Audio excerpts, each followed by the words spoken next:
ką tik atlikta automobilio paieška pagal užsakymą BMW F10 su bombinė komplektacija.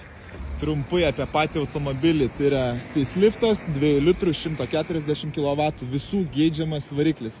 Taip, ratai žieminiai, labai prasti, aktyvios priekinės lempos, karpo, žiūrėkit kokia bairė, kyliosios, pritraukiai, veikia, ok. Turim 4 asistentus, head-upas, linijos, atstumo palaikymas, šoninis asistentas, hi-fi muzika, šildomas, ventiliuojamas komfort salonas, pilnas elektra su memory. Turim šildomą vairą, elektrinį vairą, turim ridą 214 000, didžiąją MBT multimediją, sport komfort važiuoklę, galinę kamerą, skidelis. Dar vienas privalumas, Rivija Basta netgi yra. O dabar trumpai apie pačius svarbiausius automobilio niuansus.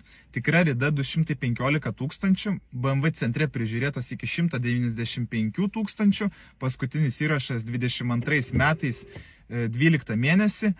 Buvo avarija, kai buvo metų senumo, smulki avarija, yra perdažytos kelios detalės, visiškai be glaisto, matomai jos yra pakeistos į naujas. Remontas darytas Vokietijoje. Ten rimtų kažkokio avarijų neremontuoja. Ir remontuoja gerai, kada yra pinų į automobilį. Taigi labai džiugu rasti tokios gausios komplektacijos, tokį retą automobilį. Durnai gal ir skamba kai kam, kad čia retas automobilis, bet BMW F10 sedanas 140 kW yra tikrai labai retas automobilis. Tuo labiau su tokia rida ir tokia komplektacija.